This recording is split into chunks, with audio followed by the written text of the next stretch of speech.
So I decided to go ahead and play some hardcore kill confirmed against all my instincts and everything that I know about hardcore. I decided to go ahead and try it because my friend, he is obsessed with hardcore. He likes it. And he said, you got to play it. You got to play it. And I'm like, no. Everybody camps.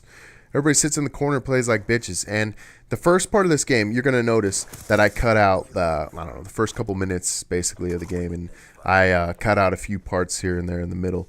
Because it does get kind of slow. And people in hardcore generally will play more defensive. Because you do die quicker. I mean, it takes a lot less bullets to kill somebody, obviously. It's hardcore, man.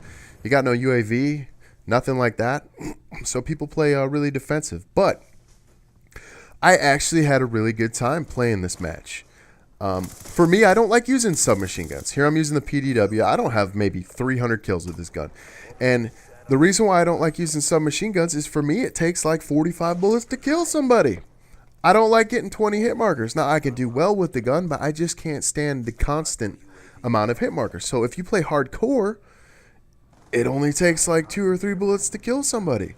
And where normally I would lose like a gunfight right here if he was looking at me and we had a one-on-one confrontation, even if I shot first, I would still lose because enemies' bullets are just like magically better than mine. It's bullshit.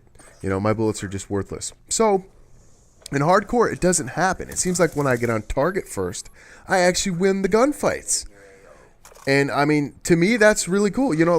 My previous experience with hardcore game modes, I think my first time playing a hardcore, that sounds like some kind of dirty porn shit, was Modern Warfare 2.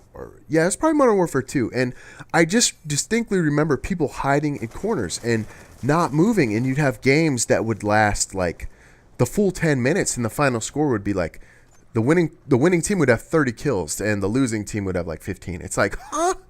10 minutes of this shit? And here I go 2-12 because people are sitting in the corners. If I have a good game, I may kill 10 people.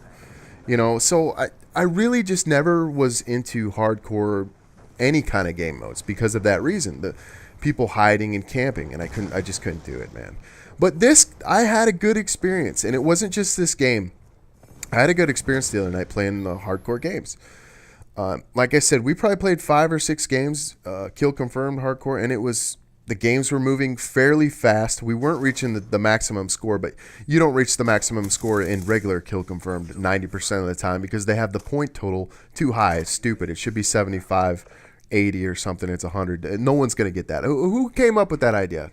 Retards. I don't know. It's stupid, but I actually had I had a shitload of fun playing. And I recommend to you guys, if you have not tried the hardcore game modes, I have not tried hardcore team deathmatch, so I can't say anything about that. But the hardcore kill confirmed is solid. It's fun, it's objective. You don't have a UAV. It's different, but it's fun. Your bullets actually kill people, and you can use guns that ain't so good. Like you could run around with the pistol, the TAC 45 or the 5.7, which those are good guns anyway. And you could just snipe people, and it's like 2 bullets to kill somebody. And it feels to me like everything is hitting. Here, this guy's got a war machine, and that's just absolutely lethal in hardcore. It just destroys anything. Noob tubes are really good in hardcore. I noticed that. I got killed a shitload by them. And you have to be careful with explosives because if you kill your teammates, if you kill enough of them, you'll actually get booted from the game. It didn't happen to me, but it happened to my buddy. He got shit on a couple times. I think he'd been drinking a good amount, so he might have been drunk. I was drinking too, but I wasn't that drunk, damn it. I kept my noob tubes. Well, I didn't use noob tubes, but I actually killed a couple teammates. I'm not going to lie. Another thing that I wanted to talk about in this video was Twitter. I have a Twitter account. And the reason why I have a Twitter account is because I'm a YouTuber, and there's a lot of guys on YouTube that I watch their videos. And the way that the sub boxes are working right now is just not really good. It's pretty shitty.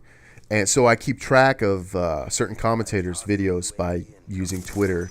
And, it gives me a better way to keep track of when people are coming out with videos rather than having to scan through all the individual channels on YouTube. That can take a long time, and it's just annoying. But one of the things on Twitter, I've been on there for maybe a year, that I noticed is it's like the place where people vent about shit more so than on YouTube. I mean, they vent on YouTube too, but it's funny, like it's almost like Facebook in a way where people on Facebook and Twitter turn into like religious experts and political experts and environmentalists and gun rights activists and all these, because everybody's a professional. Everybody is an expert in their own mind, and that's what it's there for. It's like people want to say what they're going to say, and that's fine. I have no problem with that, but if you're going to look at it like this, if you are going to spam my Twitter feed with your beliefs, regardless of what it's about, guns, religion, your fast food choices, whatever, and I'm going to get constantly spammed by this shit, expect me like to comment on it. And sometimes people write shit that I agree with. And, I'll respond positive. I'll be like, yeah, I hear you, dude. I hear you. But if it's something I disagree with, then I'm going to say I'm going to talk some shit. And I'm going to let you know where I stand on it, because I understand it's your Twitter. And yes, I can do one of two things. I can unfollow you or block you, whatever. Or I can comment on your profile or your Twitter, whatever, in a negative or positive way. I prefer to do the second option, because I like to have a little bit of confrontation here and there and piss people off. Now, I have got blocked a good amount of times by certain commentators, but, that's okay. I mean, it hurt my feelings a little bit, but I'm okay now. I've moved on, and no, it's actually a lot of fun, but just like, people will get so butthurt on Twitter when they write like 48 comments, constantly spamming. You're like, what the fuck? Then you disagree with them, and they're just shitty. They block you. It's terrible. There's a few people, I'm not going to say who, on Twitter. Like one guy in particular that always posts like 100 kill games. Really good player, strong player, no doubt, really strong player. Constantly talking about how shitty his internet was. And I'm like, he was posting numbers of his internet and all this shit. I'm like, oh man, that is pretty bad. There's no way. I'm like, man, he must be playing on a 2-bar, 3-bar constantly, And when you go to his channel, you look at all his videos, he's got a 4-bar every time. So I called him out on it. I say, hey dude, there's no way. If you got a 1.5 download, you're not going to have a 4-bar every game. And I was like, that's bullshit. Quit bitching about your internet and all that. And he blocked me. What a fag. But this is Taco, and I am done for the day. So you guys have a good one. I'm outie. I'm going to go drink some beer, something.